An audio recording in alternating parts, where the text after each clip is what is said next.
So this is our car. It's a 2020 Ford Puma. We bought it in 21. Not long after we bought it, I had the opportunity to do a road trip. I went from Brisbane up to Bowen, and I recorded a video of the whole way.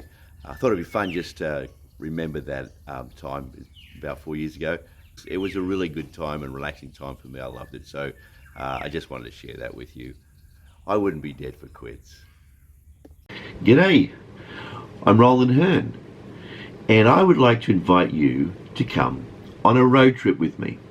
My ideal holiday is to travel and see new places and do new things.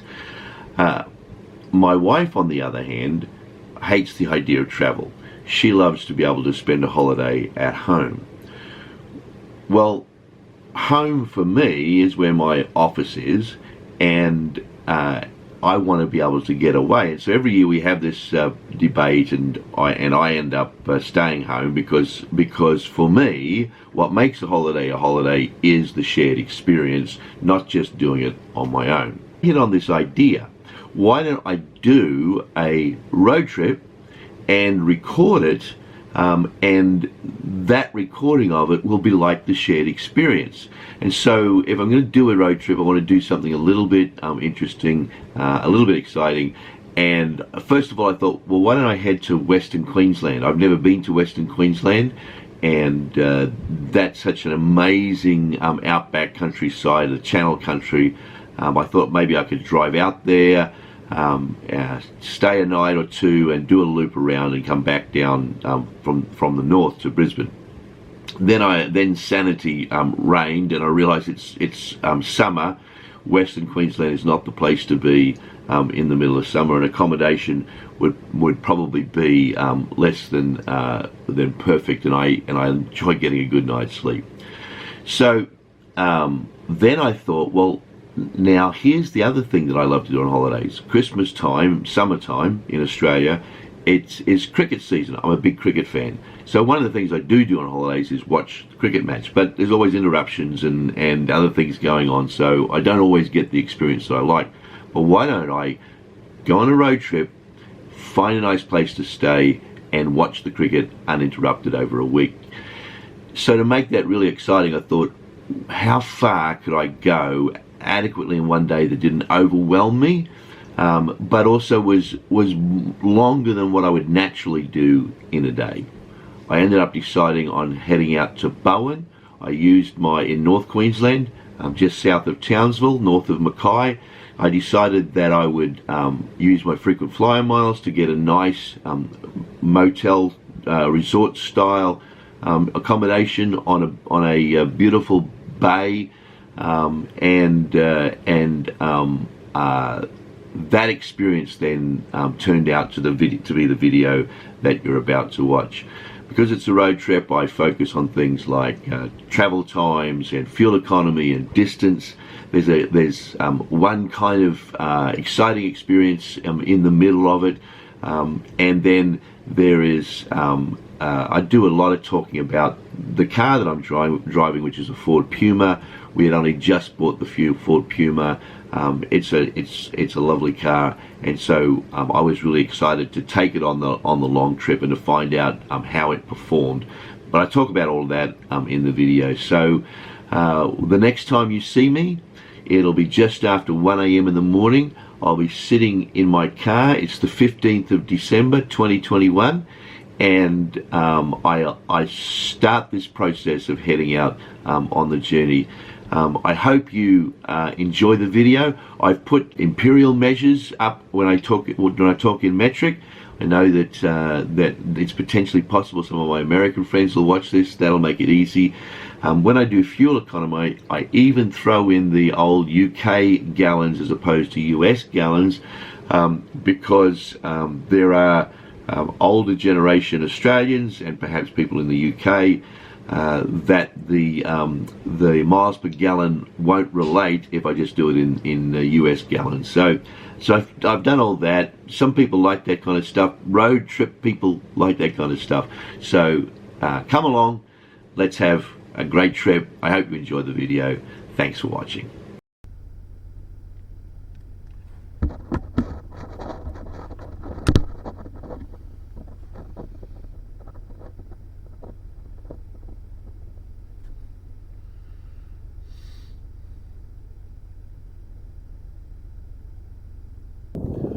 Well, here I am, heading out to Bowen, North Queensland.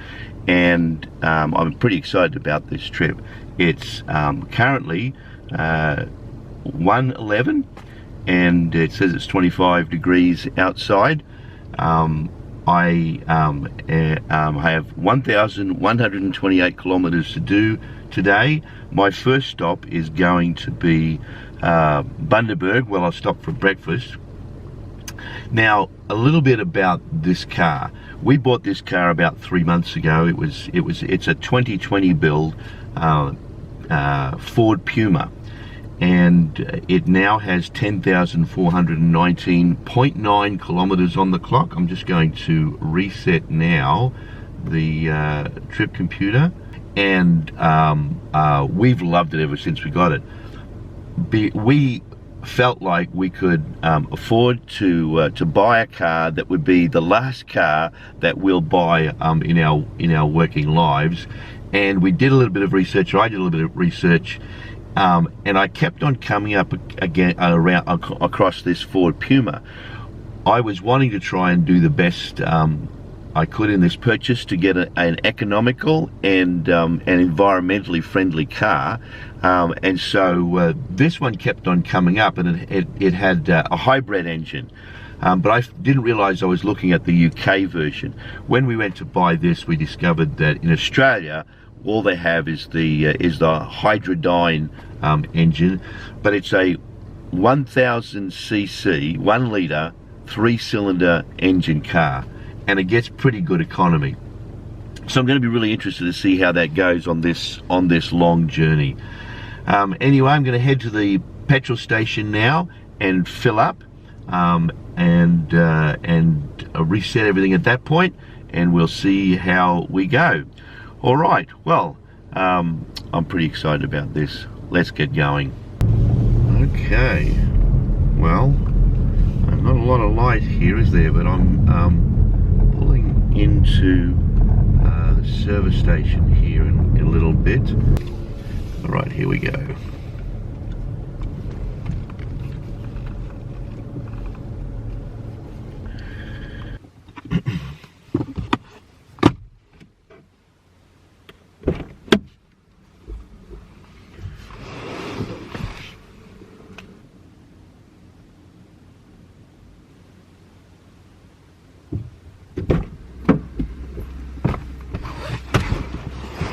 But I use 98, where it does seem to get better fuel economy on 98 than regular. We started out on just regular fuel and then moved to 98. All right, here we go.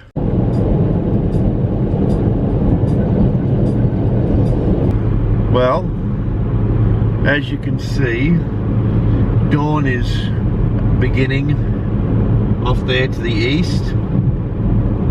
It's 4:20. I'm coming up on 3 hours driving, and I have done 254 kilometers.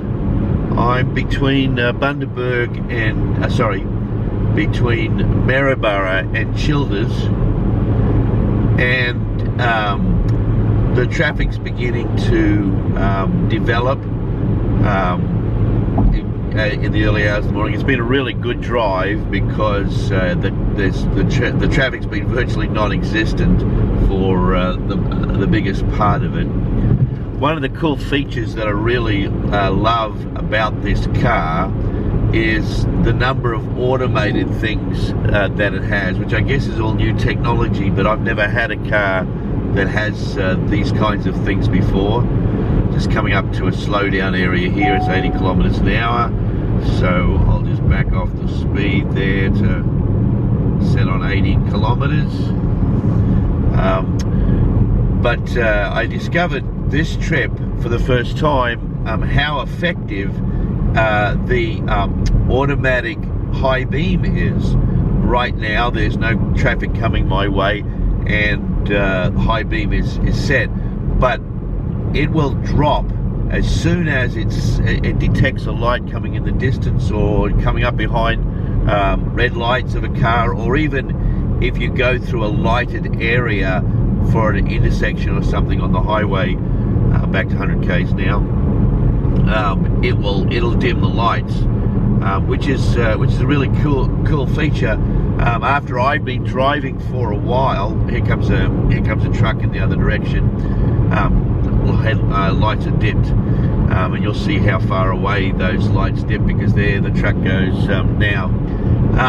When I have been driving for a while, I do tend to forget to dip the lights, and so that's been one of the cool features that I've known it had it, but I've only seen it work as effectively as it is on this trip, because of the distance I'm driving at night time. Anyway, the glowing dawn light there is appearing. I'm looking forward to not driving at night anymore.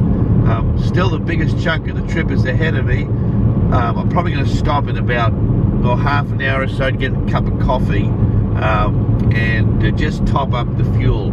I want to be able to drive from here up to Mackay. I'm going to have breakfast at Rockhampton, but I'd like to fill up in Mackay. That'll get us up to Bowen easily enough. So anyway, I'll top up and I'll get some coffee as well. So we're doing well so far, and of course this is easy driving to this point. The biggest part of the trip's ahead, but I am doing well. I thought I'd be more fatigued waking up as early as I did. I didn't get as much sleep last night as I'd hoped. I went to bed relatively early, but because I was aware of doing a big trip today, kept on waking up. So, well, actually, not kept waking up. I didn't get to sleep till it was up nearly 10:30, and I got up at 12:30. So, I think I got about 2 hours sleep. But the good news is I'm doing well. Just coming into the town of Appletree, and it's now 4:33. From memory, there's a roadhouse just down the bottom here. In 500 metres, keep right to stay on Bruce Highway A1. So before I get there, I think the roadhouse is on the right. Yeah, here it is here. So I'm just going to stop here, fuel up, and get some coffee, hopefully.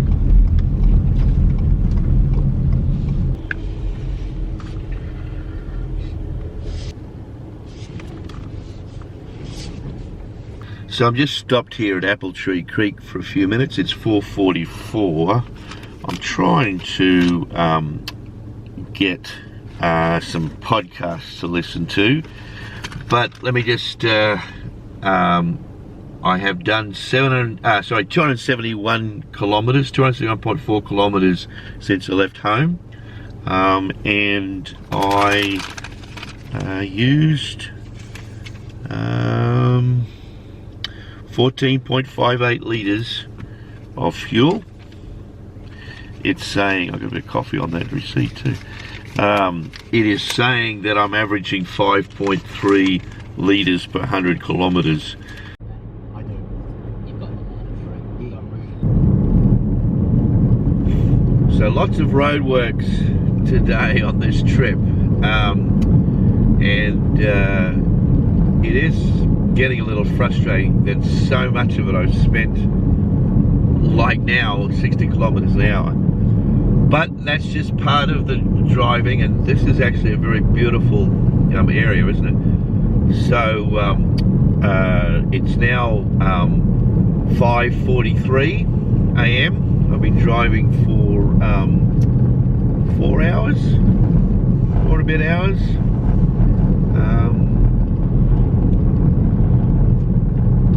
And have covered since the beginning some 353 kilometers. Currently the fuel economy since I last filled up is 5.4 litres per 100 kilometers.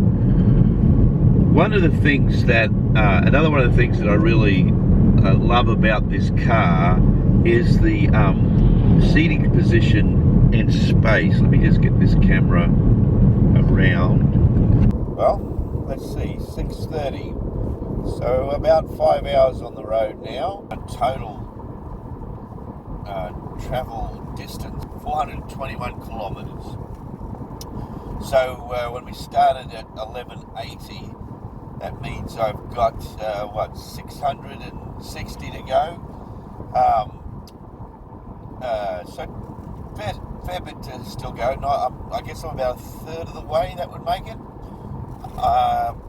Starting to feel like the decision to do 6 hours first up to get to Rockhampton may have been a little bit optimistic, and I'm thinking that I may end up stopping on the road near Gladstone, and which is, I think it's about 45 minutes, 50 minutes closer to the south of Rockhampton, and that will give us about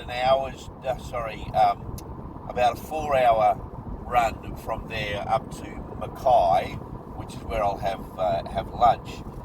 So things are going well. I definitely am starting to feel the impact of very little sleep last night. In terms of my body, not feeling any soreness or aches, which is I quite often get pains in my feet, so and ankles when I'm driving at this age. I didn't used to, but nothing like that. So anyway, as I was saying before, the thing that really impresses me about this car is the headroom. Look, I don't know if you can, it's fairly good, but it's not unusual for a person to have, about that much space between their head. But it's a full like this headspace. So coming into Miriam Vale now, which is nice. It's along the way. This first part of the trip up until Gladstone is a fairly, the sun's moved around behind us, fairly Melbourne trek for us. We've done a lot of driving on this part of the coast. Once I get past Gladstone, I have done very little driving, maybe once or twice between Gladstone and I'm trying to get that sun away. So we're heading northwest at the moment. We'll turn the corner here and it'll move around to the west, and then it moves to the back window. After I get past the Gladstone turnoff, that stretch between from Gladstone on is road that I've only ever been on once, twice, at least twice, but not much more than that. So looking forward to that. This is fairly well-known territory for me, but looking forward to getting the new part. So I'm guessing that's about probably half an hour till I stop for breakfast. So that'll be good. I'll do some more recording at that point. All right. Well, I'm just about to start a Zoom call, which means my my phone on the which my phone camera is not available. So I've just stopped here at Calliope so I could get some breakfast, because I wanted to get the breakfast out of the road before I start this Zoom call. So so Calliope is at the turn off to Gladstone. So the next major town after this is Rockhampton, but my next stop, all things being equal, will be Mackay. So everything's going well. It was good to have a 15-minute stop just to stretch my legs, but no, I'm feeling really good. I'm feeling very positive. All right, well, I'm back on the road, and next stop, Mackay. All right, well, I am in Rockhampton, and I have just finished my Zoom call, so I didn't get to video any of that trip between Gladstone and Rocky, but it was it really was beautiful. It's cattle country. Rockhampton's a major cattle distribution point, and has been for many years. And the countryside was just gorgeous. But here I am in Rocky. I'll pass through Rocky in a few minutes, and we'll be headed to Mackay. And it's saying it's 3 hours and 42 minutes to Mackay from here. Fuel economy still averaging about 5.5, 5.4. It's just dropped down to, I have now done 595 kilometers since leaving this morning, so doing quite well, and very much enjoying it. This is quite a beautiful city. I'm not going to move the camera around while in the city, obviously, but it's been a long time since I was in Rocky. Let's see, the last time I was in Rockhampton would have been in the late 80s. So here we are. It's very beautiful. All right, well, I'll chat again soon, hopefully, or perhaps I'll be able to pull up some driving between here and Mackay. We are now, so yeah, that's a fact I wanted to point out. Rockhampton is actually right on the Tropic of Capricorn. This is the Tropic of Capricorn, and so once I move north of Rockhampton, I'm actually in the tropics. Up until this point, we've been in the subtropics. Now, once I leave Rockhampton, we'll be in the tropics. So kind of a monumental piece of the journey. Well, here we go. We've got to overtake these trucks here in a moment. There was a good passing space just there, but I wasn't close enough to take advantage of it. So we'll have to keep our eye for the next one. There will be an overtaking lane at some point, I'm sure, but I haven't seen a sign to say how far away that is. So what I'm going to do is going to put the little Puma into sport mode and get ready to take advantage of an opportunity. Oh, here comes some road work, so that's going to delay things, everything a little bit. Oh, it just says rough service. It doesn't say road works. Okay. All right. Well, it looks like there could be some space. No, not there. My cue that I'm watching for is whether or not this. No, he won't, because this. Oh, maybe he will. Hang on. Here we go.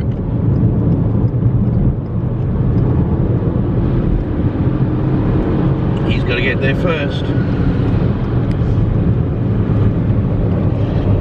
And that was a little, I'm not sure why he flashed his lights. I was well and truly in before he came along. Alright, here comes another opportunity here. Just a minute. Is that... I think we're good. Alright, here we go.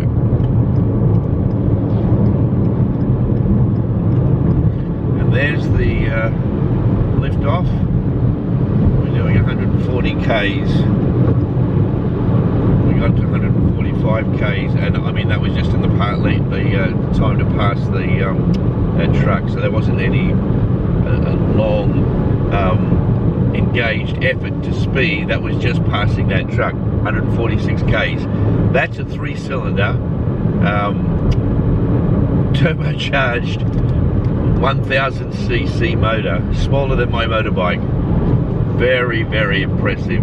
All right, well, let's see. Have passed the 8-hour mark since I left home,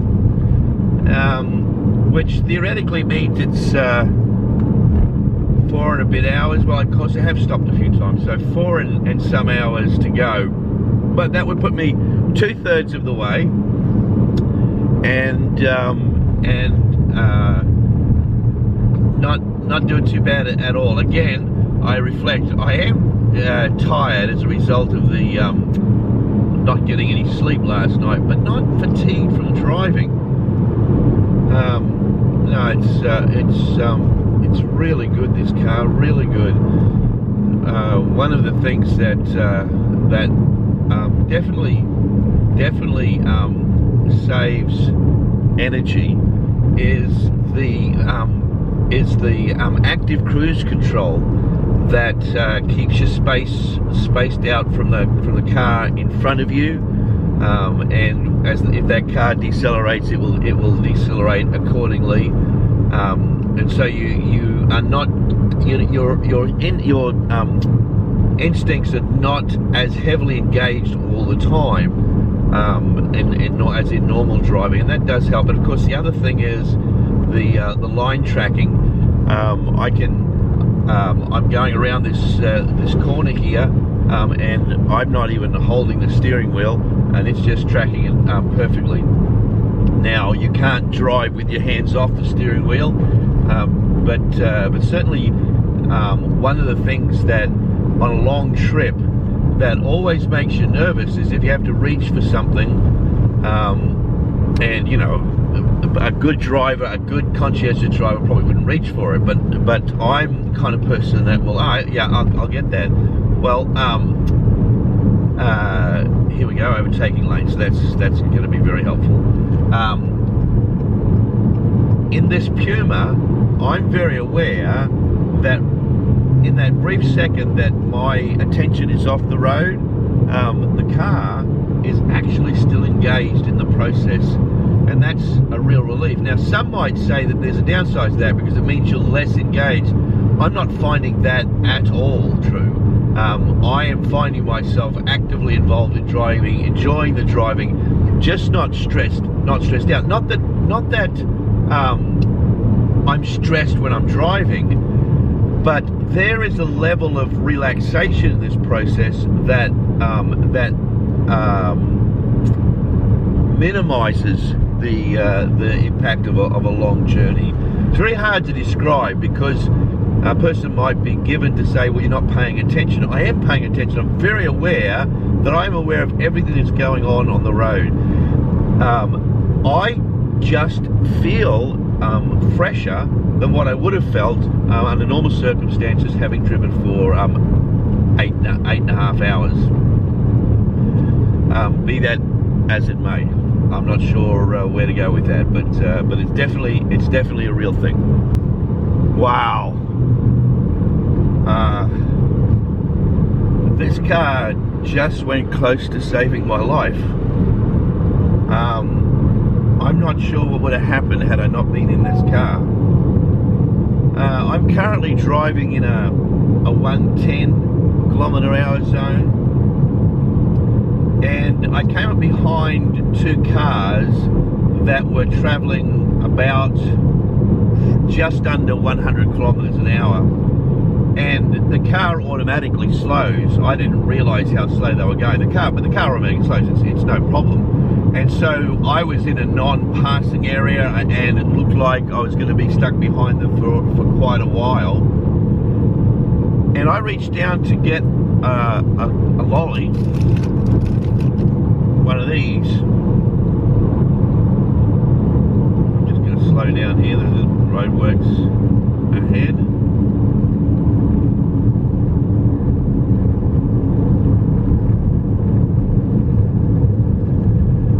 And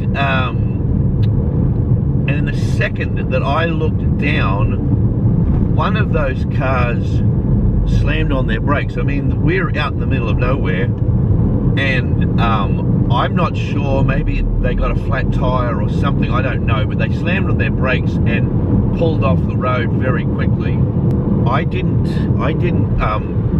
wasn't looking, and the car slammed on its brakes and pulled up. Big red flashing sign across the dash, imminent impact. When I looked up wondering why the car was stopping, I was centimeters away from the car in front of me. So the split second that I looked down and up again, that all happened. If I had not been driving this car, I would have looked up and I wouldn't have been braking at all. I'm pretty sure I would have ran straight into the back of them. So, and I haven't had that kind of a situation in a long time. So, wow. Eating lollies while I drive is a pretty standard practice. So, I mean, I can hardly believe that that it was that. I mean, obviously the person hit their brakes the exact second that I looked down, and there you go. Wow, that's how it can happen. Good lollies, by the way. Okay, so I have run that accident or near accident through my head a few times, and I think in the haste to get it down on video, I think I did misremember things. The car, it slammed on its brakes very hard, and the thing flashed up on the front, imminent accident. But the car has an automatic predetermined stopping buffer from traffic in front of it. It won't go past that buffer. So it stopped hard, as if a human person might stop hard and ended up a lot closer to the car. It stopped hard, keeping that gap to the car in front of it. And I know that was the case because what I started reflecting about it was how I pulled out of that. And so I had time to look up, assess the situation, put my own foot on the brake, put the indicator on to go around, recognize that the car immediately in front of me had braked to the point where they weren't. The two cars in front slammed on its brakes. The car behind was obviously or seemingly traveling with that car. So it braked in reaction to the car, but then it put its indicator on to pull over in front of the first car, and that was and I had time then to pull out and pass both of them with a good sizable distance. So as I reflected on those things in my mind, I realized I did not pull up in the distance that immediately I thought I had. Probably had I been the car hadn't been braking, I would have seen it at the time and perhaps even stopped adequately. It was because it won't allow the car to go within a certain distance of the car in front. That was what caused it to brake so hard. So even so, that's tremendous. I'm so glad about that. I'm so glad that happened. It shows you how attentive the car is to the surroundings. Because had I been looking down for any longer, it would have been an accident. I have no doubt about that. So, wow. I feel delighted in this car's capacity to save lives. I'm very, very impressed with this car. This car just glides along the road. I guess there's a bit of road noise, but it's certainly not invasive. It's probably more on the camera than what I'm feeling. I guess you tune things out, and now that I'm standing and listening to it, I can hear a bit of road noise, but it's not bothering me. I'm now it's 10 to 11, and so that makes it 9.5 hours I've been driving, and I have probably another 3 hours to go. 9.5, yeah, that'd be right. 3.5, 4 hours to go. Doing great, yeah. Yeah, really loving the Puma. It's doing a great job. I would highly recommend it as a vehicle to anybody. It'll be interesting to see what the cost of fuel for the trip is when it's done. Given that I'm buying 98 octane level fuel, and at the moment I think last stop I got it at $1.76 a litre. Maybe it's $1. Oh, I'll check it again before I'm finished. I'll put it up there at that point. So it's not cheap fuel, but it's doing really well. Yeah, 5.5 litres per 100 kilometres still, sitting right at that. I got 304 Ks left on this tank full, and I have done 470 Ks since the beginning, so that gives me that range of that tank will be 770 kilometres. That's pretty good for a little tiny car. Anyway, we keep heading on. All right, well, it's 1.5 kilometres to go to where I'm having lunch, and which is just a BP Roadhouse. But it's now 12:30. So I've been on the road now for 11 hours. Is that right? 12:30, 1, yeah, 11 hours. And I'll probably just stay 15 minutes or so here to get. In 600 meters at the roundabout, take the third exit. I'll get fueled up here, just grab a quick bite and get back on the road again. I think I'm just a couple of 100 kilometers from the resort, so it says I've traveled 920 kilometers so far, and I've also done 641 kilometers since I filled up this morning. This has been by far the longest section. I haven't stopped at all in this section. Well, sorry, I did. Since I filled up, I stopped and had breakfast at Calliope there. So yes, I have had one stop in that 600 kilometre section. But I'm just going to go in here to this BP Roadhouse. Exit the roundabout, then your destination will be on the left. And fill up. I'll record the actual kilometres. So your destination is on the left. And I hope they have super here. 98. Let's see. And I hope it's not too expensive, being far north. I'll try and let it. Yep, that's it. Down there on the front window. All right. Well, there we are. So it's 12:35, and I've done 641.7 kilometres since I filled up this morning at Apple Tree. All right, here I go. So I'm just going to move the car, and then I'm just going to go grab a bite there. But it was 37 litres. 37 litres. 11,341.1 Ks, and 641.7 kilometres since the last stop, and 37 litres to go 641 kilometres. So I'll have to work out what miles per gallon that was, and I'll stick it on the screen. All right, well, that's that.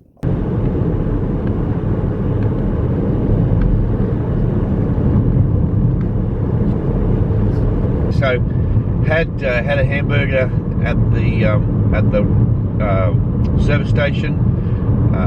Not a great hamburger, and we're back on the road again. It says it's 2 hours 13 minutes from here, 179 kilometres. ETA is 320. That will, I guess, be almost exactly 14 hours of travelling time. So originally, I think it said it would be 12 and a half hours travelling time. Of course, multiple stops, and it always takes longer to stops always take you longer than what you anticipate. So anyway, here we go. We're just coming into Proserpine, and there's been lots of these sugarcane fields and mountains in the distance, and it just looks very, very northern Queenslandish, all the way up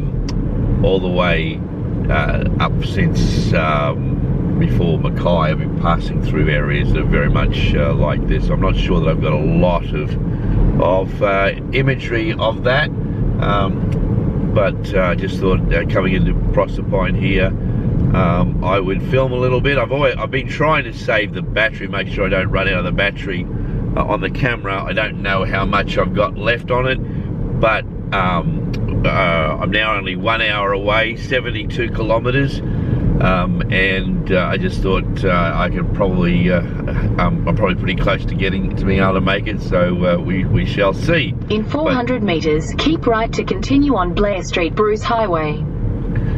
There we are. We're now in Proserpine, and we have 72 kilometers to go. 1 hour and 1 minute. The GPS says. Keep right to continue on Blair Street.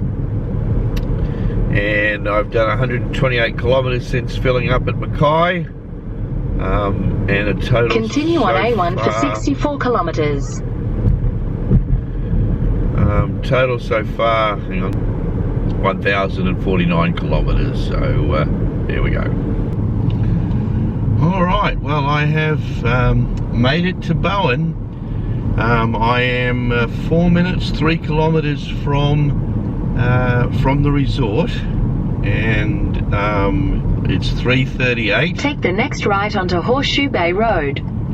Horseshoe Bay Road sounds kind of cool, doesn't it? Horseshoe Bay Road. Yeah, so it's 3:38 total. Continue on kilometers. Horseshoe Bay Road for 1 kilometer. So my total kilometers driven to this point is, let's see, 1,118.2. I don't actually remember when I started out this morning what exactly it was. I think I've done a little bit more than I've needed to because I've driven into places.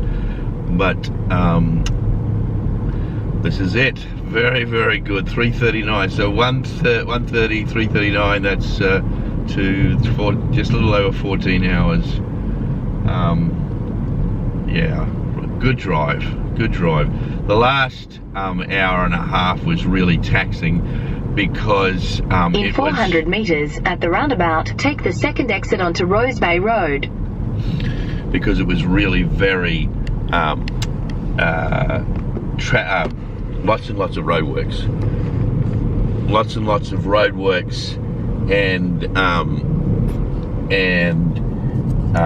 they were all with traffic light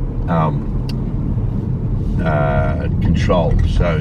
So large roadworks where you would line up in a long line at a red light for 5-10 minutes at a time, and that was kind of exhausting.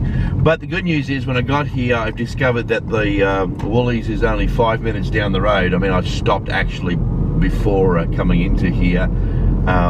It just got a couple of things that I needed quickly, but it's on the road in. It's 5 minutes away. It's almost walking distance. Well, any distance is walking distance if you've got long enough, they say. But nevertheless, it's not that far. 3 kilometers, maybe, I think it was. So I'm just trying to give you the perspective of the drive in. So I might just turn this around and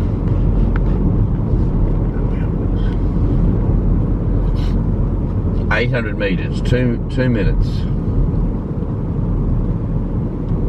Oh my goodness, look at that.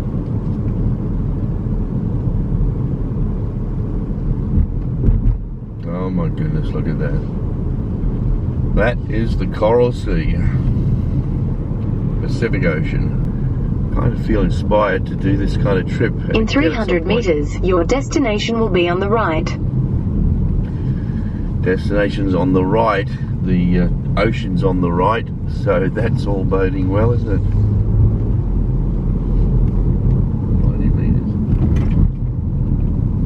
Oh, that's it there. Okay, so where is that's the resort there. Yeah.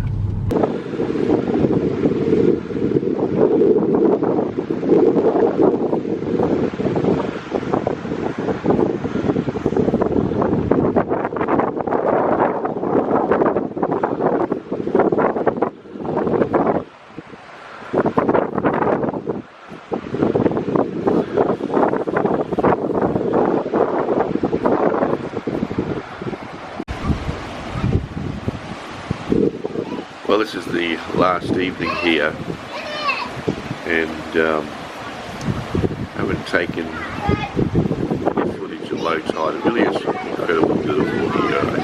Just amazing. Kids playing in the front there. So very, very peaceful.